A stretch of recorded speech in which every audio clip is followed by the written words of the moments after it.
17 अगस्त 2019 को बेंगलुरु का मौसम ठंडा और सुहावना था। शहर की राजाजी नगर थाना क्षेत्र में भाष्यम सर्कल के पास वाटर नागराज रोड स्थित 5वें ब्लॉक के 17वीं क्रॉस में जय कुमार जैन अपने परिवार के साथ सुख समृद्धि के साथ अपनी जिंदगी बिता रहे थे। जय कुमार जी का एक कपड़े का व्यापारी थे। वो अपने परिवार के साथ ऐशो आराम की जिंदगी देने में कोई कसर नहीं छोड़ी थी। उनकी पत्नी पूजा और 15 वर्षीय बेटी राशि और छोटे बेटे के साथ उनका परिवार आदर्श जीवन जी रहा था। इस दिन शाम को जय कुमार जैन ने अपनी पत्नी पूजा और बेटों को पांडेचेरी में एक पारिवारिक समारोह के लिए रेलवे स्टेशन पर छोड़ने का निर्णय लिया। शाम के 7 बजे जब जय कुमार अपनी पत्नी और बेटे को कार में लेकर रेलवे स्टेशन की ओर बढ़े, घर में राशि अकेली रह गई। यह निश्चय ही एक सामान्य शाम लग रही थी, लेकिन इस अनजाने अकेलेपन के बीच कुछ ऐसा घटित होने वाला था कि जिसकी कल्पना भी की नहीं जा सकती है। तो आइए जानते हैं दोस्तों कि वो घटना क्या घटी थी। अगर आप लोग मेरे चैनल में नए हैं तो कृपया चैनल को सब्सक्राइब और बेल आइकन घंटा जरूर दबा देना। तो चलिए कहानी की शुरुआत करते हैं। कर्नाटक की राजधानी बेंगलुरु देश के तीसरा सबसे बड़ा नगर है। बेंगलुरु की राजधानी नगर थाना क्षेत्र में भाष्यम सर्कल के पास वाटल नागराज रोड स्थित 5वें ब्लॉक के 17वें बी क्रॉस में जय कुमार जैन अपने परिवार के साथ रहते थे। जय कुमार जैन का कपड़े का थोक व्यापार था। पत्नी पूजा के अलावा उनके परिवार में 15 वर्षीय बेटी राशि नाम की एक छोटा सा एक बेटा था। जय कुमार मूल रूप से राजस्थान के जयपुर जिले के विराटनगर के पास स्थित मेड़ के गांव के निवासी थे। पैसे की कोई कमी नहीं थी, इसलिए उसके परिवार के सभी सदस्य ऐशो आराम की जिंदगी जीने में यकीन करते थे। जैन परिवार को देखकर कोई भी वैसे ही जिंदगी जीने की तमन्ना कर सकता था। इस परिवार में सब कुछ था, सुख शांति और समृद्धि के अलावा संपदा भी थी। ये सभी चीजें आमतौर से हर घर में एक साथ नहीं रह पाती। माता पिता अपनी बेटी एवं बेटे पर जान छिड़कते थे। 41 वर्षीय जय कुमार जैन चाहते थे कि उनकी बेटी राशि जिंदगी में कोई ऊंचा मुकाम हासिल करे। उनकी पत्नी पूजा एवं बेटे पडुचेरी भी एक पारिवारिक समारोह में शामिल होना था। जय कुमार जैन करीब शाम को 7 बजे वो अपनी पत्नी एवं बेटे कार से रेलवे स्टेशन छोड़ने के लिए गए। इसी बीच घर पर उनकी बेटी राशि अकेली रही। यह बात थी करीब 17 अगस्त 2019 शनिवार की है। पत्नी एवं बेटे के रेलवे स्टेशन छोड़ने के बाद जय कुमार घर वापस आ गए। घर आने के बाद बाप बेटी ने साथ साथ डिनर किया। रात को उनकी बेटी राशि पापा के लिए दूध का गिलास लेकर कमरे में आई और उन्हें पकड़ाते हुए बोली, पापा दूध पी लीजिए। वैसे तो प्रतिदिन रात को सोते समय यह कार्य उनकी पत्नी करती थी, लेकिन आज पत्नी के चले जाने पर बेटी ने यह फर्ज निभाया। दूध पीने के बाद जय कुमार जैन अपने कमरे में जाकर सो गए।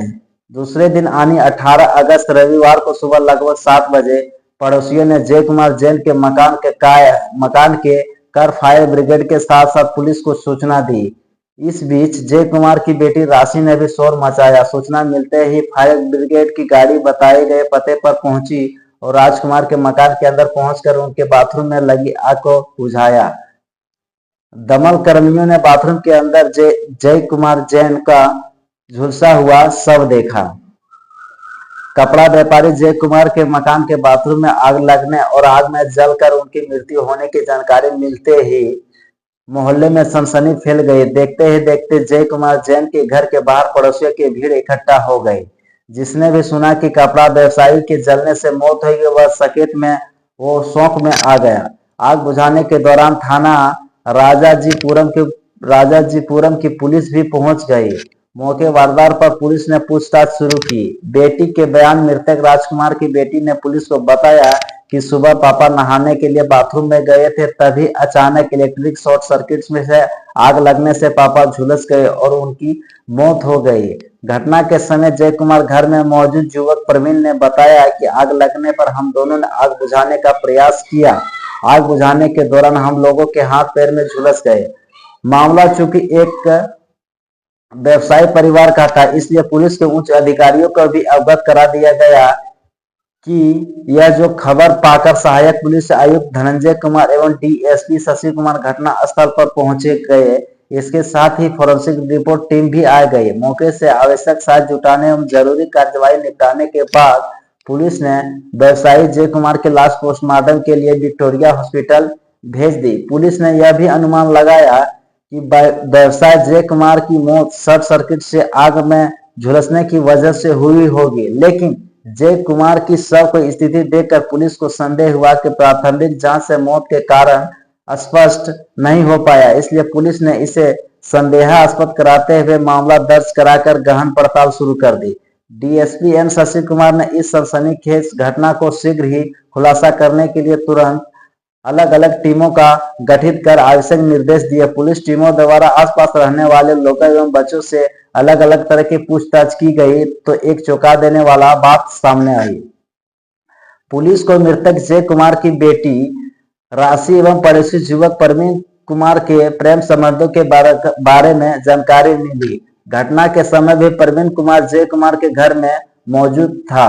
पुलिस को समझते देर नहीं लगी। जरूर दाल में कुछ काला है। मकान में जांच के दौरान फोरेंसिक टीम के गद्दे पर खून के दाग मिले थे, जिन्हें साफ किया गया था। इसी के साथ ही फर्श एवं दीवार पर भी खून साफ किए गए के चिन्ह थे।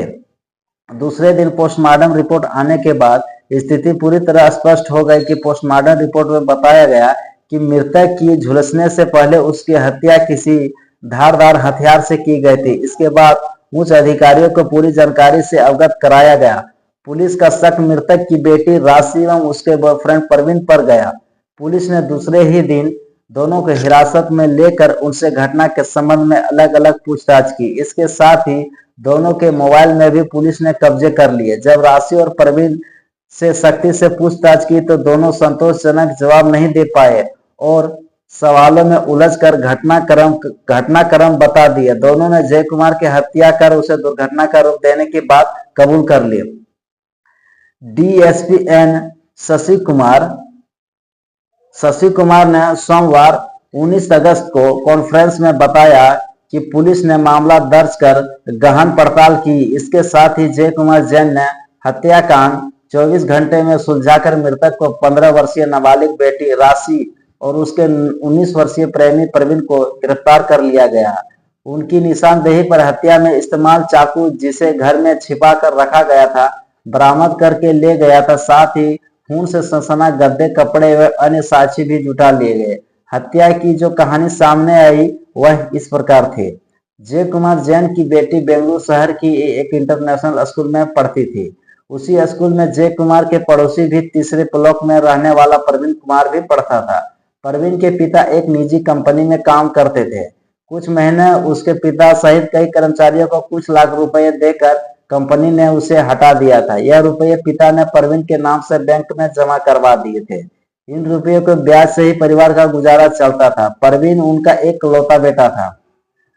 राशि और प्रवीण में पिछले 5 सालों से दोस्ती और दोनों रिलेशनशिप में थी। प्रवीण राशि से 3 साल सीनियर थी। फिलहाल राशि 10वीं की छात्रा थे, जबकि इंटर करने के बाद प्रवीण ने शहर को एक प्राइवेट कॉलेज में बीकॉम फर्स्ट ईयर में एडमिशन लिया था। अलग अलग कॉलेज होने के कारण दोनों का मिलना कम ही हो पाता था। इसके चलते राशि अपने प्रेमी से अक्सर फोन पर बात करती रहती थी। मॉडल बनने की चाह, अक्सर देर तक बेटी को मोबाइल पर बात करना और चैटिंग में लगे रहना पिता जय कुमार को पसंद नहीं था। बेटी को लेकर उनके मन में सुनहरे सपने थे। राशि और प्रवीण की दोस्ती को लेकर पिता को भी आपत्ति थी। जय कुमार ने कई बार राशि को प्रवीण से दूर रहने को कहा था, लेकिन राशि को पिता की ये सब हिदायतें पसंद नहीं थी। पुलिस जांच में सामने आया कि एक परिवार का गुमराह करके राशि अपने सहेलियों के साथ शहर से बाहर घूमने के बहाने बॉयफ्रेंड प्रवीण के साथ मुंबई गई थी। मुंबई में 4 दिन रहकर उसने अपने फोटो शूट कराए और फैशन शो में भाग लिया। उसने मुंबई से अपनी मां को फोन करके बताया मुंबई में और 5 दिन घर लौटेगी। बेटी को चुपचाप मुंबई जाने की जानकारी जब पिता जय कुमार को लगी तो वह बेहद नाराज हुए। राशि के लौटने पर उन्होंने उसके बेल्ट से पिटाई की और उसके मोबाइल भी छीन लिया गया। जय कुमार की बेटी सहेलियों से पता चला कि राशि उनके साथ नहीं बल्कि अपने बॉयफ्रेंड प्रवीण के साथ मुंबई गई थी। इस जानकारी को उनके गुस्से में आग में घी का काम किया। बचपन के पीछे छोड़कर बेटी जवानी की दहलीज पर कदम रख चुकी थी। पिता जय कुमार की बेटी के रंग ढंग देखकर उसकी चिंता रहती थी, जबकि राशि के ख्यालों में हरदम अपने दोस्त से प्रेमी बने परवीन की तस्वीर रहती थी। वह चाहती थी कि उसका दीवाना हर पल उसकी आंखों के सामने रहे। पिता द्वारा जब राशि पर ज्यादा पाबंदियां लग गई तब दोनों ने चोरी चोरी शॉपिंग मॉल में ही मिलने लगे। पिता द्वारा मोबाइल छीनने की बात जब राशि ने अपने प्रेमी को बताई तो उसने राशि को दूसरा मोबाइल ला कर दे दिया। अब राशि चोरी छिपे परवीन को दिए हुए मोबाइल से बात करने लगी। जल्दी ही इस बात का पता राशि को पिता का चल गया। उन्होंने उसका वह मोबाइल भी छीन लिया। इससे राशि का मन में विद्रोह हो गया। पिता की हिदायत एवं रोक टोक से नाराज राशि ने परवीन की पूरी बात बताने के साथ अपनी खोई आजादी वापस पाने के कई कदम उठाने की बात किया। हत्या के आरोप में गिरफ्तार मृतक के नाबालिग बेटी ने खुलासा किया कि वह पिछले 1 महीने से पिता की हत्या की योजना बना रहे थे। उस दौरान उसने टीवी सीरियल, इंटरनेट और सोशल मीडिया पर हत्या करने के विभिन्न तरीकों से पड़ताल की थी। उसने प्रेमी दोस्त परवीन के साथ मिलकर हत्या की योजना का अंजाम देने का षड्यंत्र रचा। दोनों जुलाई महीने से जय कुमार की हत्या के प्रयास में लगे थे, लेकिन सफलता नहीं मिल रही थी। जालिम बेटी राशि ने घर से किसी के नहीं होने का फायदा उठाकर योजना के मुताबिक रात को खाना खाने के बाद पिता को पीने का जो दूध दिया उसमें नींद की 6 गोलियां मिला दी थी और कुछ ही देर में पिता बेहोश होकर बिस्तर पर लुढ़क गए। पिता को सोया देखकर राशि ने उन्हें आवाज देकर थपथपाकर जाना कि वह पूरी तरह से बेहोश हुआ है या नहीं। संतुष्ट हो जाने पर राशि ने परवीन को फोन करके बुला लिया और चाकू साथ लेकर आया था। घर में रखे चाकू एवं परवीन द्वारा लाए गए चाकू से दोनों ने बिस्तर पर बेहोश पड़े जय कुमार जैन के गले एवं शरीर पर बेरहमी से कई वार किए, जिससे उनकी मौत हो गई। इसके बाद दोनों का शव घसीट के बाथरूम में ले गए। हत्या का सबूत मिटाने के लिए कमरे में फैला खून एवं दीवार पर लगे खून की छींटे साफ करने के बाद बिस्तर की चादर वॉशिंग मशीन में धोकर सूखने के लिए फैला दी। इसके बाद दोनों आगे की योजना बनाने लगे। सुबह 7 बजते ही राशि घर से निकली और 3 बोतलों में पेट्रोल लेकर गई। दोनों ने बाथरूम में लाश पर पेट्रोल डालकर आग लगा दी। इस दौरान दोनों के पैर एवं परवीन के हाथ में आशंकीय रूप से झुलस गए। आग लगते ही पेट्रोल की वजह से तेजी से आग की लपेटें और धुआं निकलने लगा। बाथरूम की खिड़की से आग की लपटें धुआं निकलता देखकर पड़ोसियों ने फायर ब्रिगेड एवं पुलिस को फोन कर दिया। इस बीच राशि ने नाटक करते हुए मदद के लिए शोर मचाया और लोगों को बताया कि उसके पिता बाथरूम में नहाने गए थे। तभी अचानक इलेक्ट्रिक शॉर्ट सर्किट होने से आग लग गई, जिससे वह जल गए। इस तरह दोनों ने हत्या का दुर्घटना का रूप देने का प्रयास किया, लेकिन सफल नहीं हो पाए। बेटी को पिता की हत्या करने का फिलहाल कोई मामला नहीं है। हत्याकांड का खुलासा होने के बाद पुलिस ने उसे गिरफ्तार किया तब परिवार के सभी लोग अचंभित रह गए। सोमवार को शाम को राशि की मां एवं भाई भी लौट आए थे। मां ने कहा कि शायद हमारे परवरिश में ही कोई कमी रह गई थी। हालांकि घर वालों ने उसे पिता का अंतिम संस्कार में भाग लेने को कहा, लेकिन राशि ने साफ इनकार कर दिया। उधर परवीन के माता पिता को अपने बेटे के प्रेम प्रसंग की कोई जानकारी नहीं थी। इस पर उसने अपने गर्लफ्रेंड को नया मोबाइल गिफ्ट किया था। उसके पिता ने वह भी छीन लिया। वह उसकी गर्लफ्रेंड को पीटते डांटते थे, जो उसे अच्छा नहीं लगता था। आखिर में परवीन ने अपने गर्लफ्रेंड को पिता का प्रताड़ना से बचाने का फैसला कर लिया। मंगलवार को हत्यारोपी बेटी से मिलने कोई भी रिश्तेदार नहीं पहुंचा। लड़की की मां घर पर ही रही।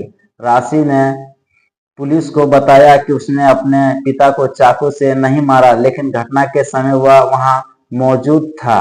राजा नगर पुलिस द्वारा मंगलवार को किशोर नया बोर्ड के सामने राशि को पेश किया गया, जहां के आदेश के बाद उसे बलिया कियारा बाल मंदिर भेज दिया गया था। राशि सामान्य दिखाई दे रही थी। जब उसे जेजेबी के सामने ले जाया तो उसके चेहरे पर अपने पिता का हत्या करने का कोई पश्चाताप नहीं दिख रहा था। वही राशि के प्रेमी परवीन के मजिस्ट्रेट के समक्ष पेश करके उसे जेल भेज दिया गया। हत्या करना इतना आसान काम नहीं होता। परवीन और राशि ने योजना बनाते समय अपनी तरफ से तमाम हैसियत बरती दोनों हत्या के हादसा साबित करना चाहते थे, लेकिन वो भूल गए थे कि अपराधी कितने भी चालाक क्यों न हो, कानून के लंबे हाथों से ज्यादा देर तक नहीं बच सकता है। तो दोस्तों, यह कहानी सुनाने का उद्देश्य आप लोगों को हैरान करना या परेशान करना नहीं है, बल्कि आप लोगों को जागरूक करना है और सचेत करना है। तो मिलते हैं नई कहानी के साथ नए वीडियो में, तब तक के लिए जय भारत, जय हिंद। Thanks for watching.